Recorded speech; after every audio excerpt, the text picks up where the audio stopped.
2018년 12월 20일 오전 10시 40분경 홍콩 완차이구 경찰은 완차이 리징호텔 직원으로부터 신고 전화를 받습니다. 호텔 1608호 객실에 한 남녀가 의식을 잃은 채 쓰러져 있다고. 경찰은 즉시 구급대원에게도 현장 출동을 요청. 경찰이 현장에 도착했을 때 남성은 이미 사망한 상태였습니다. 하지만 다행히도 여성은 의식이 없는 상태이긴 했지만 숨을 쉬고 있었어요. 구급대원들이 곧바로 그녀에게 응급처치를 했고 다행히도 여성은 생명을 구합니다. 경찰은 호텔 안에서 수면제 빈통 하나, 한 병에 독한 술, 데톨 소독약과 표백제 그리고 여성이 남긴 2통의 유서를 발견했습니다. 딱 보고 들었을 때 느껴지는 건 이거 동반 극단적인 선택이구나. 남녀가 함께 죽으려고 했는데 여자 혼자 산 거구나. 하지만 이렇게 간단한 문제였으면 제가 안 가지고 왔겠죠. 경찰이 계속해 사건 현장을 조사하는데 이게 하면 할수록 뭔가 좀 이상한 거예요. 우선 1608호실에서 발견된 두 남녀의 배경을 좀 알아보겠습니다. 사망한 남자의 이름은 당시 62세였던 주에이쿤. 의외로 사망자의 나이가 꽤 많죠. 주에이쿤은 본인은 그다지 유명하지 않았지만 그의 가족 기업은 홍콩에서 매우 유명했습니다. 그는 홍콩의 유명한 전통 사탕 가게인 요우펑 가문의 가족이었어요. 그러니까 집이 좀 사는 집이야. 주에이쿤은 가족의 일원으로서 주로 창고 업무를 담당했습니다. 주에이쿤에겐 아들과 딸이 한 명씩 있었고 2명의 손녀가 있는 할아버지이기도 했어요. 나이가 60대였지만 나름 그는 신세대였습니다. 왜냐? SNS를 즐겨 했거든요. 그는요, 페이스북에 자식들과 손주들과 함께한 가족 사진을 자주 공유하곤 했습니다. 그의 삶은요, 경제적으로도 돈도 가정도 모두 완벽했고 행복했어요. 문제의 초등학교 동창회에 가기 전까진 말이죠. 시간을 2015년으로 되돌려 보겠습니다. 이때 주에이쿤은 내내 안 가던 초등학교 동창회에 처음으로 참석을 했습니다. 그래서 정말 오랜만에 옛 동창들을 다시 만났죠. 얼마나 반가웠겠어요. 그 옛 동창들 중에 한 명이 장인충이었습니다. 장현충은 한 은행의 시니어 매니저로 일하고 있었어요. 취미는 여행 가는 것과 사진 찍는 것. 그녀 또한 한 남성과 결혼해 2 딸이 있었습니다. 초등학교를 졸업한 이후로 이 2 사람은요, 거의 연락을 안 했어요. 그냥 각자 자기 삶을 사는데 바빴죠. 초등학교 때도 그닥 친한 편은 아니었는데, 그런데 이때 동창회에서 간만에 만났을 때 이 2 사람 뭔가 서로 통했던 거예요. 언제부터 둘이 친했다고 아주 그냥 딱 달라붙어가지고 무슨 저리 할 말이 많을꼬. 이 동창회를 인연으로 둘은 매일같이 만나 수다 떨고 자주 여행까지 다니고요. 동창회에 같이 나가고 노래방, 마자까지 다 함께하기 시작합니다. 불륜짓거리를 시작한 거예요. 앞서 장현충의 취미가 뭐라고 했습니까? 여행 가고 사진 찍는 거였어요. 둘이 사진도 엄청 남기는 거예요. 장현충은 자기 페이스북에 친구라는 이름으로 주에이쿤과 함께 찍은 사진을 자주 올렸습니다. 그들이 함께 찍은 사진, 누가 봐도 매우 친해 보였어요. 점점 날이 가면 갈수록 장현충의 페이스북은 주에이쿤과 함께 찍은 사진들로 도배되기 시작합니다. 하지만 반대로 주에이쿤은 자기 페이스북에 아무런 표시를 내지 않아요. 오히려 계속해서 자기 가족들과 행복한 시간을 보내는 사진과 철학에 관한 명언 같은 거를 올릴 뿐. 시간이 2016년으로 흘러가면서 장현충은 주에이쿤과 더 붙어있고 싶어. 그와 더 많은 시간을 보내기 위해 그녀 다니던 직장을 그만둬버립니다. 그러니까 흔한 말로 남자의 눈깔이 돈 거예요, 지금. 잘 다니던 회사를 그만두고 어디로 가냐. 앞서 주에이쿤 가족 사업한다고 했잖아요. 그 주에이쿤 가족 회사에 입사해요. 거기 창고 직원으로 일을 합니다. 자, 제가 앞서 주에이쿤 가족 회사에서 뭘 담당하고 있다고 했습니까? 창고 업무를 담당했습니다. 그러니까 주에이쿤과 같은 부서에서 일을 하기 시작한 거예요. 즉 처음부터 모든 게 철저한 그녀의 계획이었던 거죠. 같은 회사, 같은 부서에서 일합니다. 둘의 애매한 사이, 눈치 못 채는 게 이상한 거 아닙니까? 둘이서 얼마나 멜랑꼴리하게 있었겠어요. 그러한 행동들은 점점 주변 사람들의 주목을 끌기 시작했고 점차 이 둘의 관계에 단순한 친구 사이가 아닌 것 같아. 저 둘 불륜 사이 같아. 라고 의심, 눈치채는 사람들까지 생겨나기 시작합니다. 2018년도가 됐을 때 이 둘의 불륜 사이 회사에 소문이 쫙 퍼진 거예요. 각자 배우자 귀에 들어가는 건 이건 뭐 시간 문제야. 불필요한 소문과 각자의 가정에 미칠 영향을 피하기 위해 장현충은 어쩔 수 없이 그 회사를 그만둡니다. 안타까운 건요, 이때까지도 장현충의 남편 이 사실을 전혀 모르고 아내를 철석같이 믿고 있었다는 거예요. 남편은요, 내 아내가 가정을 더 잘 돌보기 위해 자식 그리고 남편과 시간을 더 같이 보내기 위해서 그래서 일을 그만뒀다고 생각했습니다. 다른 사람도 아니고 내 아내가 남자가 있다고? 불륜짓거리 하고 다닌다고? 에이, 다른 사람을 잘못 봤겠지. 우리 아내는 그런 천박한 짓 할 여자가 아니야. 그런데 어쩌나 천박한 여자가 맞는데. 이미 주에이쿤이라는 남자한테 눈깔이 돌아있어요. 회사를 그만뒀다 한들 정신 차렸겠습니까? 장현충이 일을 그만뒀음에도 불구하고 여전히 이 둘은 몰래 만나 데이트를 즐기고 함께 여행을 가기까지 합니다. 사랑해. 나도 사랑해. 너뿐이야. 마음에도 없는 말을 짓거리면서 말이죠. 뭐 걸리면 아무것도 못하는 것들이 뭘 사랑해 사랑하긴. 짜릿했겠지. 새로운 여자, 새로운 남자, 자극이 됐겠지. 사건 발생 4일 전인 2018년 12월 16일 두 사람은 다시 한번 초등학교 동창회에 참석했고 평소처럼 웃고 떠들면서 즐거운 시간을 보냈습니다. 늘 그랬듯이 모임이 끝난 후에 장현충은 또 한 번 페이스북에 그들과 함께 찍은 사진을 올렸죠. 올리면서 이런 글을 써요. 2018년 마지막 모임, 분위기 너무 좋다. 다시 또 모이려면 2019년까지 기다려야겠죠? 설마 이게 마지막은 아니겠지? 그 누구도 상상도 못했을 거예요. 이때 그녀가 적은 설마 이게 마지막은 아니겠지? 이 말이 이게 진짜 마지막이 될 줄은. 동창회를 한 지 나흘 뒤인 12월 20일 이날 장현충의 가족은 비상상태였습니다. 왜냐? 아내가 전날인 19일 날 일을 보고 오겠다며 나갔는데 아직까지도 집에 안 들어왔어. 연락도 안 되고. 그러니까 놀란 가족들이 경찰에 실종 신고를 한 거예요. 그렇게 경찰이 막 조사를 시작하려던 그때 같은 날 오전 10시 40분 경찰서로 전화 한 통이 걸려온 겁니다. 여기 완차이 리징 호텔인데요. 저희 1608호실에 남녀가 의식 잃고 쓰러져 있어요. 경찰이 현장에 도착했을 때 주에이쿤은 사망, 장현충 또한 숨을 쉬지만 의식이 없는 상태였습니다.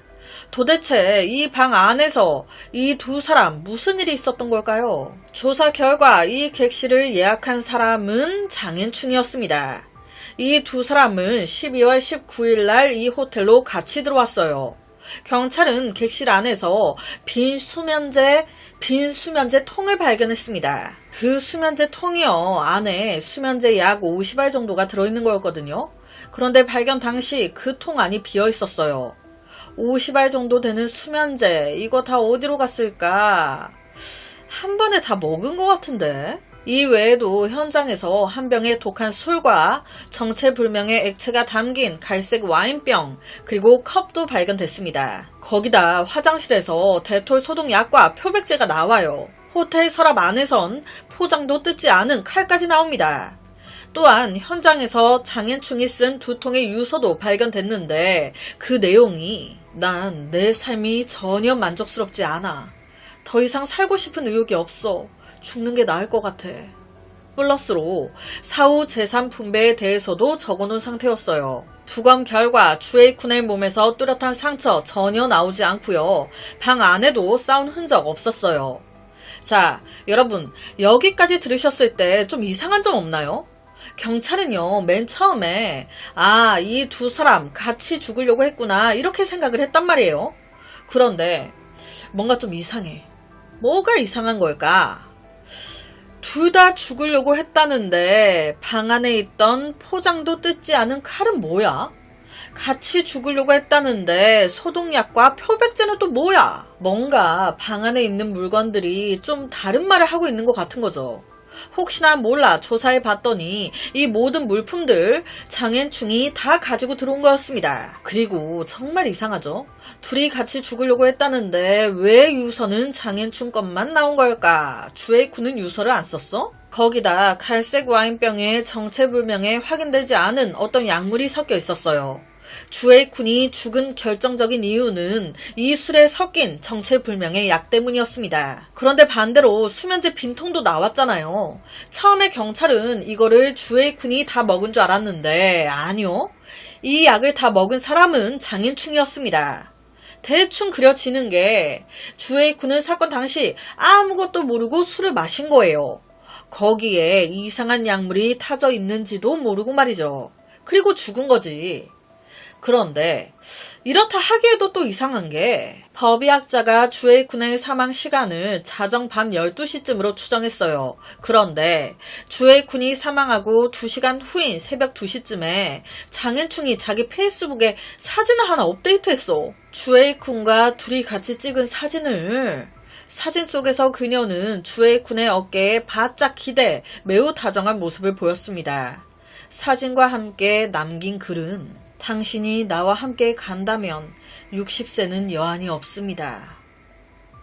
이거 무슨 뜻인 걸까요? 이어서 경찰은 주에이쿤의 페이스북과 가족, 지인들과의 통화 기록을 확인했습니다. 보니까 주에이쿤 전혀 사전 극단적인 징후가 없었어. 최근까지도 모든 게 정상적이었다는 거예요. 우울한 것도 전혀 없었고. 오히려 주에이쿤 가족들이 하는 소리가 장앤충의 남편은 몰랐지만 주에이쿤의 아내는 눈치를 챈 거예요. 내 아내가 알게 됐어. 나 바람핀 거. 그러니까 어쩔 거예요. 헤어져야지. 그래서 실제 장앤충과 헤어지기로 결심한 상태였다는 겁니다. 하지만 반대로 장앤충은 정신질환을 앓고 있었고 장기간 약물 치료가 필요했습니다.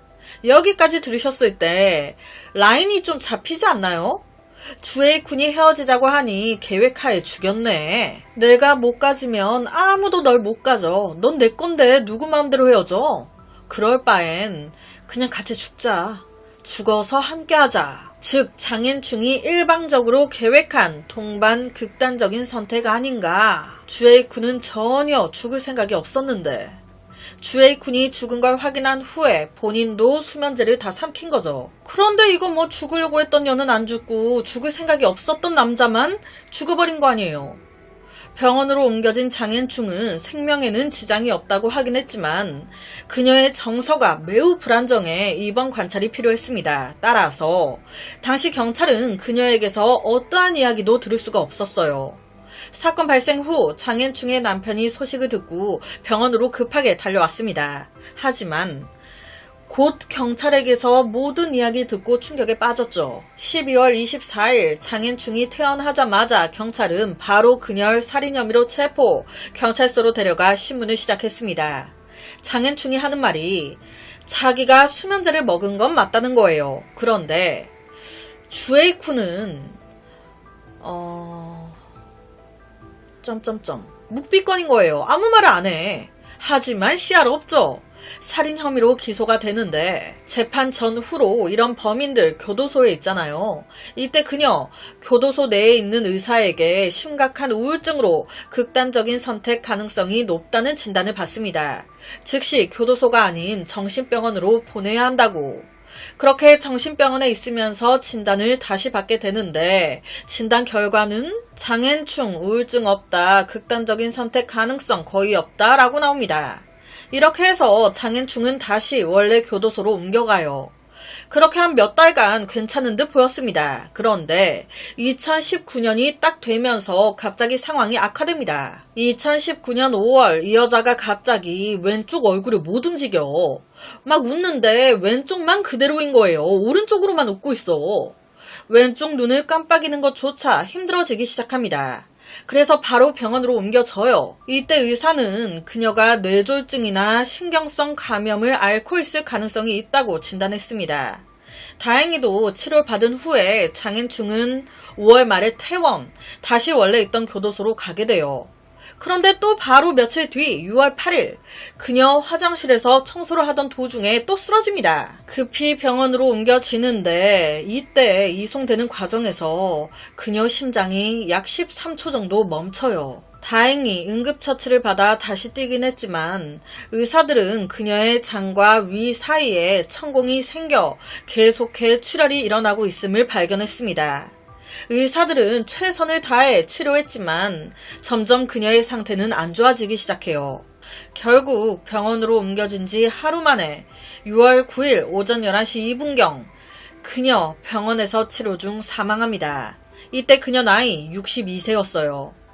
도대체 이 여자 갑자기 왜 이런 이상 증세를 보인 걸까? 제 개인적인 생각은 어쨌든 주에이쿤을 죽인 것도 헤어지자고 하니 죽인 거잖아요. 그리고 자기도 죽으려고 했었잖아요. 그게 실패되면서 이런 상황까지 왔고, 그러니까 몰래 약을 어떻게 해서 먹었나? 먹으면 안 되는 것을 계속 먹으면서 몸을 해쳤나? 죽으려고? 이렇게 생각을 했거든요. 2020년 9월 30일 재판소는 장앤충의 사망 원인에 대한 청문회를 열었습니다. 법정에서 그녀의 남편은 장앤충이 사건 발생 3년 전부터 당뇨병과 우울증을 앓고 있었는데 체포되고 감옥에 가고 하면서 스트레스를 엄청 받은 거죠.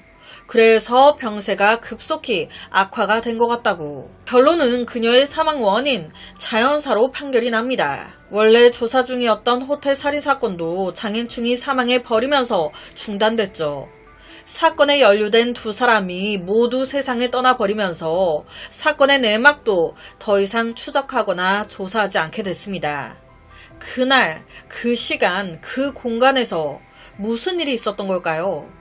극단적인 선택, 두 사람의 공동 결정이었던 걸까요? 아니면 주에이쿤이 관계를 끝내려 했기 때문에 싫어서 장앤충 혼자 계획한 살인사건이었던 걸까요? 장앤충과 주에이쿤 이미 가정을 이루고 자리를 잡은 두 중년 남녀는 황혼의 사랑, 황혼의 불륜 짓거리로 인해 비극적인 결말을 맞이하게 됐습니다. 불륜의 끝은 항상 이렇습니다. 내 사람들을 배신하고 헛짓거리 하시는 분들이 계시다면 크게 후회하기 전에 정신 차리시길 바랍니다. 오늘 제가 준비한 사건은 여기까지입니다. 어떻게 들으셨나요? 매일 저녁 10시 25분 모미지 업로드, 구독과 좋아요, 그리고 새로운 영상이 업로드 될 때마다 띠링띠링 알려주는 알람 설정까지 한 번씩 부탁드립니다.